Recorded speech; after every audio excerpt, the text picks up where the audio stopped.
하나님의 말씀을 봅니다. 마태복음 25장 24절에서 26절 교독합니다. 44페이지 되겠습니다. 신약성경 마태복음 25장 24절에서 26절 교독하겠습니다. 44페이지 되겠습니다. 한 달란트 받았던 자는 와서 이르되 주인이여 당신은 굳은 사람이라 심지 않은 데서 거두고 해치지 않은 데서 모으는 줄을 내가 알았으므로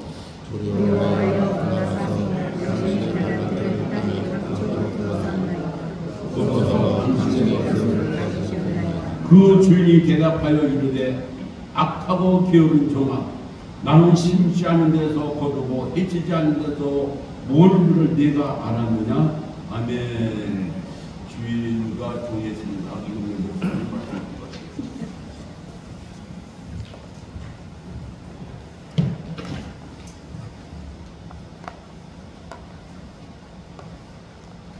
아론시오스다이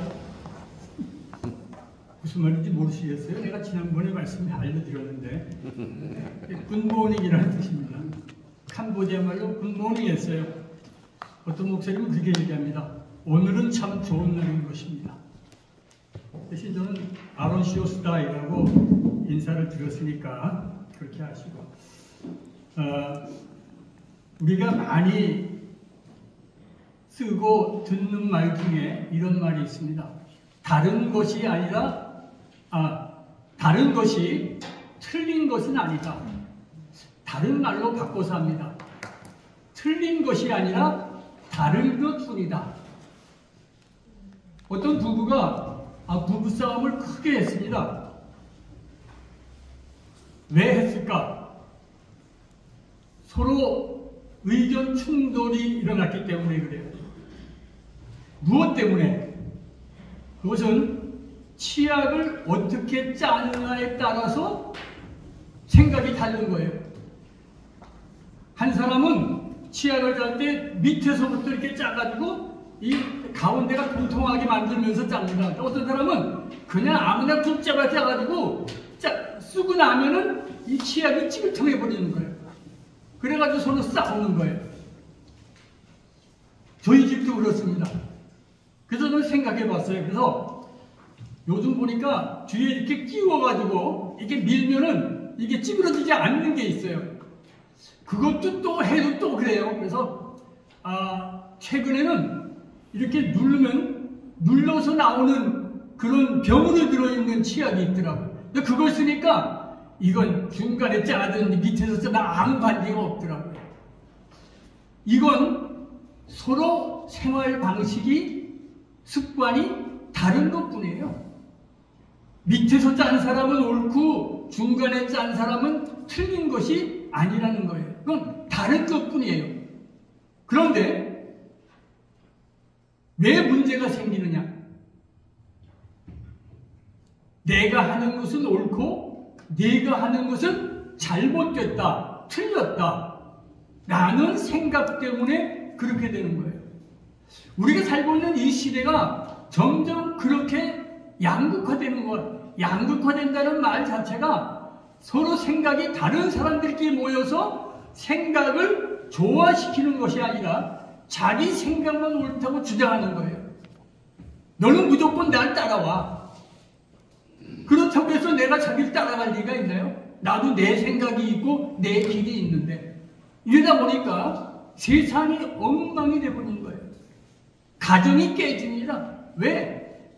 부부간의 생각이 다르고 부모와 자녀 간의 생각이 다르니까 내 생각대로, 내가 오는 대로, 내 마음대로 살다 보니까 그렇게 되어버리는 거예요. 사사기에서 결론을 그렇게 내립니다. 사사기 시대는 하나님의 통치 시대예요. 그런데 이스라엘 백성들이 하나님의 뜻을 따르지 아니하고 죄를 지니까 이방 사람들이 쳐들어와가지고 고생하는 거예요. 그래 죽을 동 살 동안 한 10년, 20년 고생하다가 나중에 하나님 살려주세요.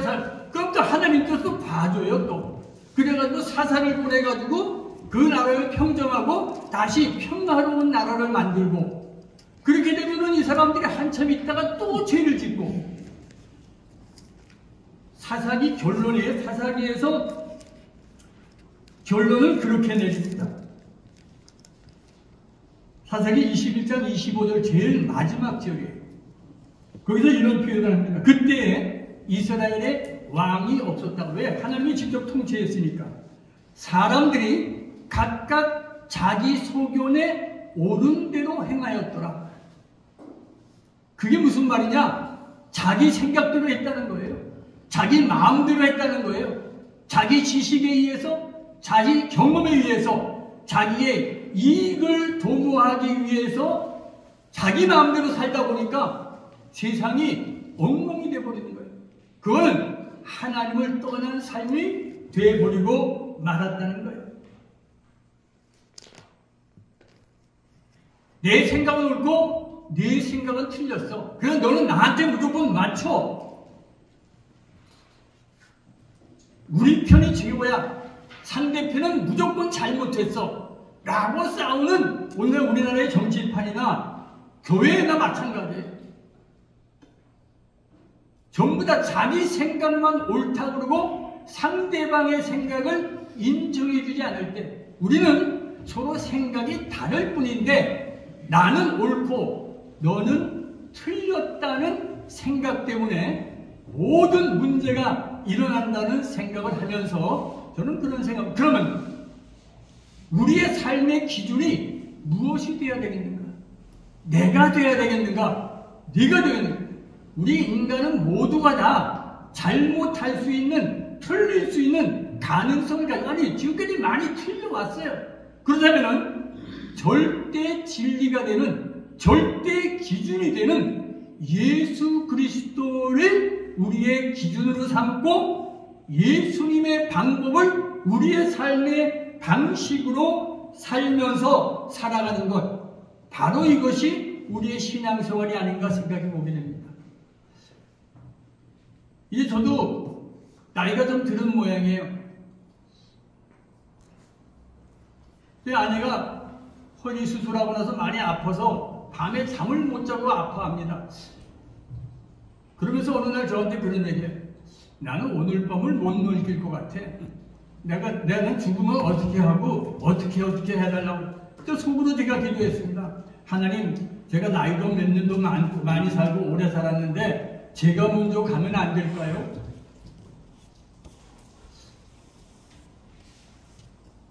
참 너무나도 힘들기 때문에 때로는 이런 생각을 하면서 가만 생각해 보니까 내가 이제 얼마 남지 않은 거구나.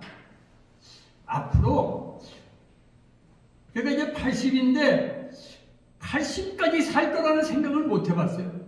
내가 젊었을 때는 한 70 살면 되지 않을까 하는 생각했는데 언제 70이라는지 모르겠어요. 지금 생각해 봅니다. 요즘 100세까지 산다고 그러는데 저희 어머니 102살에 돌아가셨어요. 그런데 90세 지나고 95세 되니까 사는 게 사실 아니더라고요. 그걸 보면서 나도 그렇게까지 살아야 될 필요가 있을까? 빨리 그냥 이만큼 했을 때 갔으면 좋겠는데 하는 생각을 하면서 자신을 돌이켜봅니다.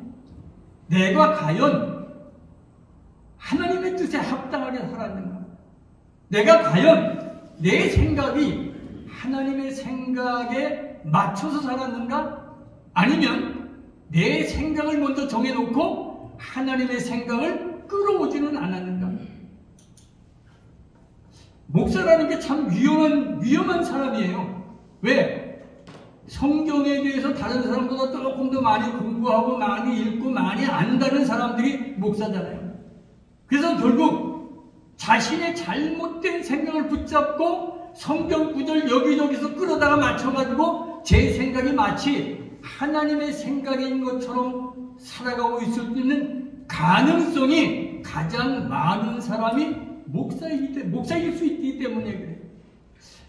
내가 과연 지금까지 어떤 방식으로 살아왔는가?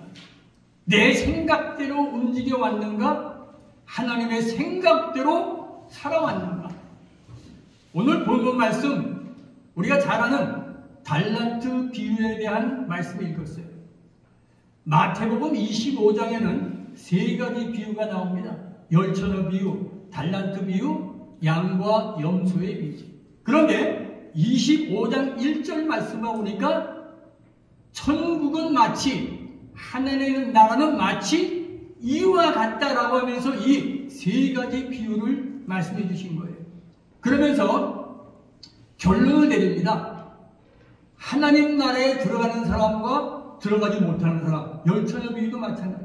달란트 비유에서도 하나님의 나라에 들어가는 사람과 그렇지 못한 사람, 양과 염소의 비유에서도 천국에 들어가는 사람과 그렇지 못한 사람으로 구별이 돼요. 특별히 달란트 비유에서 왜 한 달란트 받은 사람은 주인으로부터 책망을 받고 바깥 어두운 데로 쫓겨나게 되었을까? 한 달란트 받은 것, 그거 열심히 사용해서 한 달란트 남기지 않고 땅에 묻어두고 주인에 대해서 불평불만하다가 그렇게 됐다. 자신의 재능을, 자신에게 주어진 그 재산을 제대로 활용하지 않았기 때문이다라고 생각하는데, 저는 그럼 왜 그렇게 됐을까? 왜 주인의 뜻을 따르지 않았을까? 그것은 생각이 달랐다는 거예요. 자기를 중심으로 해서 주인을 판단하는 잘못을 저지른 거예요. 이 한 달란트 받은 자를 향해서 주님께서 책망하셨습니다. 이 악하고 게으른 종아. 악하다는 말은 주인의 생각과 다른 생각을 가졌다는 뜻이에요. 게으르다는 말은 해야 될 일을 하지 않았다는 거예요. 이 한 달란트 받은 종은 주인의 사랑을, 주인의 은혜를, 주인의 배려를 차별이라고 생각하고, 나는 왜 이런가? 누구는 5달란트 주고 누구는 2달란트 주고 왜 나는 1달란트밖에 안 줬어? 라고 차별받았다는 생각했기 때문일까? 그러나 그 생각의 근원은 주인을 불신하는 데서부터 생긴 거예요. 주인을 나쁜 사람이라고 전제해 놓고 주인을 바라보는 거예요. 심지 않은 데서 거두고 해치지 않은 데서 모으는 그런 악한 사람으로 주인을 평가하고, 자기가 주인보다 더 우월하다는, 자기의 생각이 옳다고 하는 잘못된 생각이 결국 그로 하여금 무서운 책망을 받고 바깥 어두운 데로 쫓겨나는 그러한 결과를 초래하게 되었다는 것입니다. 이 주인이 5달란트, 2달란트, 1달란트 준 것이 공평한 것인가? 하나님은 공평하신 하나님인가? 공평하지 않잖아요. 제가 그 전에 설교하면서 그런 말씀을 드려서, 제가 중고등학교 다니면서 중학교 때, 고등학교 때 수학여행을 가지 못하고 있다가 제가 나중에 직장인이 생활을 하면서 그때 못 가봤던 데를 다 갔었다. 그리고 마지막에 중학교 때 공주, 부여 이쪽, 예산 이쪽으로 수학여행을 했었는데 거기만 못 가봤었어요. 제가 전국을 출장을 다니면서 안 가본 데가 없이 군 단위까지 다 다녔는데 공주만 못 갔는데, 제가 첫 번째 목회지로 공주에 갔어요. 그래서 제가 그때 지난 말씀드렸어요. 하나님은 참 공평하시다. 근데 이 말씀을 제가 묵상하면서 생각해 봤어요.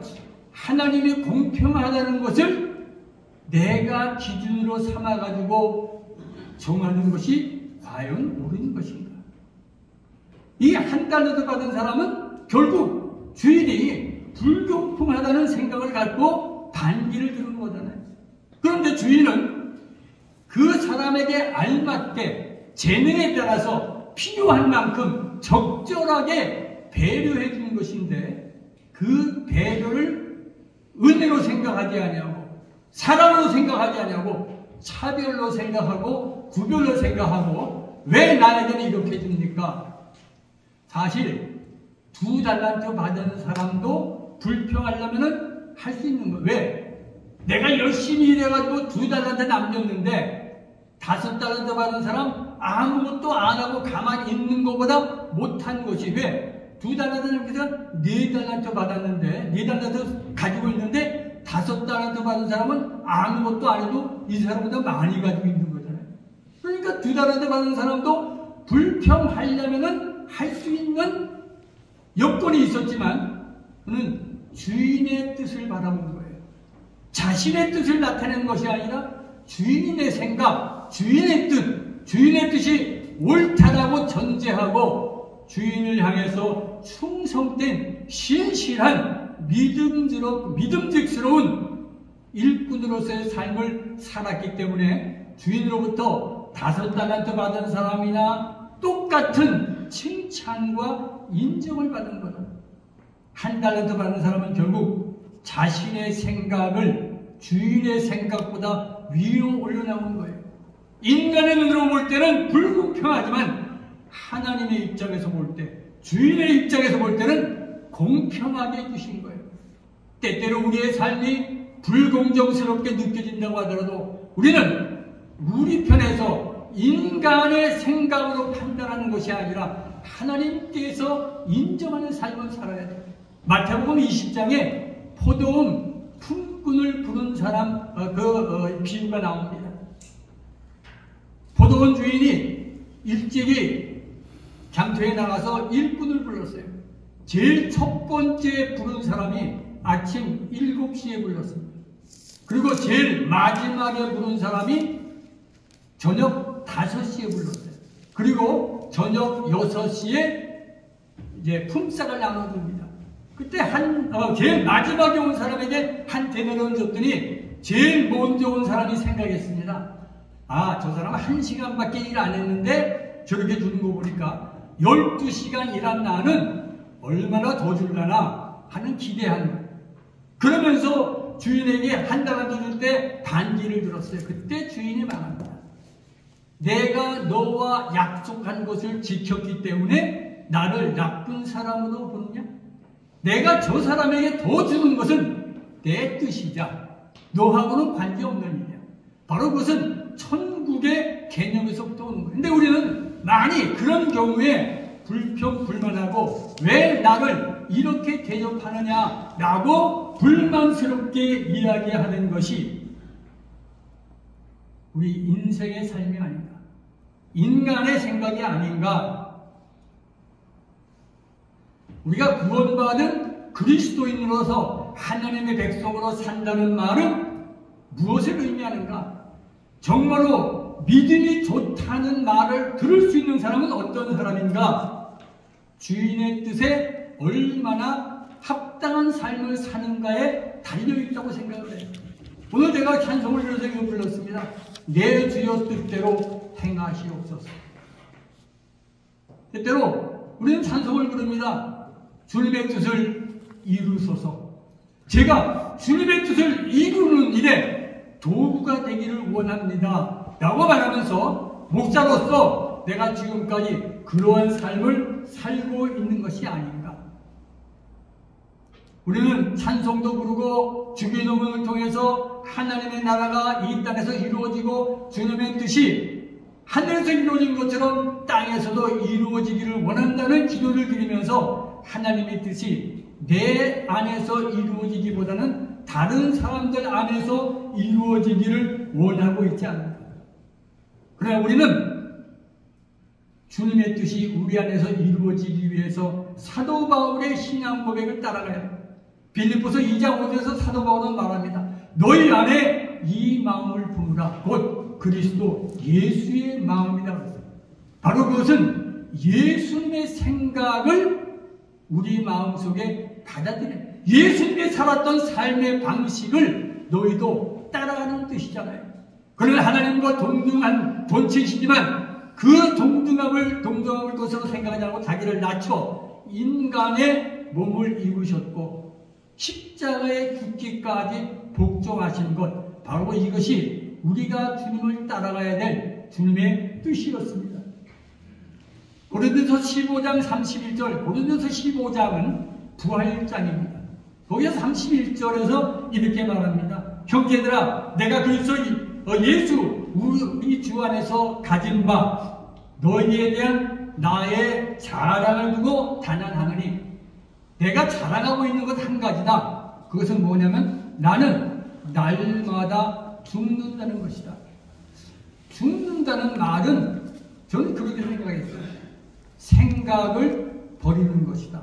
나의 지식을, 나의 이익을, 나의 모든 나 자신까지 버리는 것, 바로 그것을 죽는다는 말로 표현했어요. 사도 바울은 다른 고린도서에서 이렇게 표현합니다. 옛사람은 죽고 새 사람이 되었도다. 제가 캄보디아에 가서 하면서 이제 제가 세운 교회에서 세례식을 거행했어요.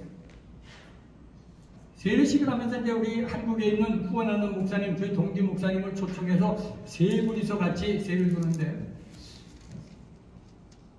한국식으로, 우리 장로교식으로 물 찍어서 성부와 성자와 성령으로 세례 주느냐 하고 했더니, 그 나라의 정서가 좀 달라요. 침례를 받고 싶다는 거예요. 근데 저희 사역자가 아니고 저희 옆에 있는 선교사님의 사역자가 이렇게 개인적으로 얘기하다가 세례 얘기가 나왔어요. 자기는 세례를 2번 받았대. 아니, 우리 장로교 목사에서 이건 아주 천지개벽할 일이야. 그 소위 재세례파 이런 신학적인 용어 나올 수 있는 얘기. 그래서 어떻게 해서 그랬냐 했더니, 자기는 처음에 장로교 목사, 선교사님, 한국 목사님한테서 세례를 받았는데, 이렇게 성부와 성자와 이렇게 장로교식으로 받았다는 거예요. 그런데 다른 사람들 보니까 침례를 받더라는 거예요. 물속에 쑥 들어갔다 나오더라는 거예요. 그래서 자기도 그거 받고 싶어서 또 받았대. 제가 그걸 듣고, 혹시 내가 장로교식으로 세례를 줬는데 이 사람이 그것 좀 뭔가 조금 부족한 것 같아. 2% 부족? 그래서 나 침례 받는데 다시 한번 또 받을래 하는 생각할까봐 차라리 그럴 바엔 내가 침례를 주자. 그래가지고 한국에는 우리 동기 목사들이 다 충신 나온 사람과 장로교 목사인데 이래서 이렇게 하려고 했더니 그 사람들이 원하는 대로 하자. 그 사람들이 잘못해서 2번 받겠다고 그러면 그건 더 큰일이니까. 그래서 제가 우리 예배당 마당에다가 1.8m 정사각형 높이 1.5m짜리 수조를 만들었어요. 그래가지고 거기다 물을 갖다가 가지고 가가지고 한 가슴쯤 오게 차가지고서는 사다리를 놓고 올라가서 거기서 세례를, 우리 목사님 세 분이 그 안에 들어가서 서 있고 교인들이 한 30명 세례를 받는데 한 명씩 들어오는 거야. 3명은. 다른 목사님들은 성부와 성자의 성령 이름으로 세례를 주느라. 근데 저는 생각이 좀 달랐어요. 제가 좀 어렸을 때, 그때 중고등학생이냐고 하는데, 예수님의 생애라는 영화를 봤어요. 근데 거기 제일 처음에 나오는 장면이 뭐냐면, 세례 요한이 요단강에서 세례 주는 거예요. 그런데 세례를 주는 모습을 가만 보면서 제가 참 은혜를 받았어요. 가만 보니까 세리들 죄인이라고 생각하는 사람, 이런 사람들이 세례 요한에게 세례 뵙겠다고 유대인도 하고 바리새인도 하고 다 나왔겠지만, 나왔을 때 세례 요한이 세례를 주는데 완전히 뿡 눌러버리더라고. 여기서 한참 있더라고. 한참 있다가 제가 그걸 보고 세례라는 것은 옛사람이 죽고 새 사람이 된다는 증표구나 하는 생각이 돼서, 제가 마음속에 늘 생각하고 있던 것이 돼가지고 이왕 침례 주는 감에 한번 해보자. 그러고서 그냥 우리 거기 교인들이 들어왔을 때 뿡 눌렀어요. 하나, 둘, 셋, 넷, 다섯, 여섯. 그랬더니 밑에서 꿈틀꿈틀하는 거예요. 이게 죽겠지. 이게 지금 죽겠지. 그래, 죽어야 되는 거야. 죽어야. 그냥 누르고 있다가 한참 있다가 그냥 나오더라고요. 옛사람은 죽고 새 사람이 되는 것. 바로 이것이 참된 그리스도의 모습이잖아요. 나는 죽고 예수님이 사는 것. 내 생각을 버리고 예수님의 생각이 우리의 삶을 지배하는 것, 이것이 우리가 바라는 가장 바람직한 그리스도의 모습인 것 같아요. 그래서 이사야 선지자는 우리에게 이런 말씀을 주십니다. 이사야 55장 8절 말씀. 내 생각이 너의 생각과 다르며 내 길이 너희의 길과 다릅니다. 55장 9절에서 이렇게 말합니다. 이는 하늘이 땅보다 높은 것처럼 내 길은 너의 길보다 높으며 내 생각은 너의 생각보다 높으니라. 그리고 이사야는 55장 7절 말씀에서 우리에게 이렇게 말씀을 주고 있습니다. 악인은 그 길을, 불의한 자는 그 생각을 버리고 여호와께로 돌아오라. 주님 앞으로 돌아가는 길의 비결이 무엇인가? 자기 생각을 버리는 거예요. 자기 삶의 방식을 포기하는 거예요. 내 이익을, 내 지식을, 내 경험을 포기하고 주님께서 원하시는 것이 무엇인가? 그것을 바라보는 거예요. 예수님은 그래서 이렇게 겟세마네 동산에서 기도했습니다. 나의 원대로 마옵시고 아버지의 원대로 하옵소서. 기도하겠습니다. 사랑의 주님, 은혜를 감사합니다. 저의 생각은 부족하고 연약하고 하나님의 생각에 비해서 너무나도 낮고 천한데 우리는 내 생각을 기준으로 지금까지 살아오고 있지는 않았습니다.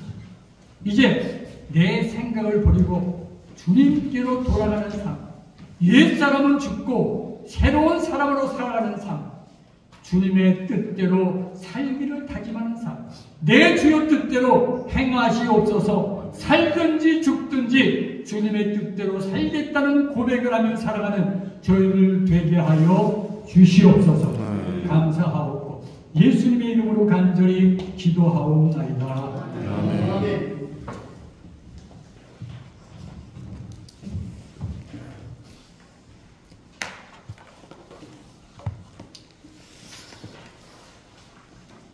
오후에 45장 지나서 믿은 입을 하나님 앞에 올려드립니다. 오후에 45장이 되겠습니다.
하나님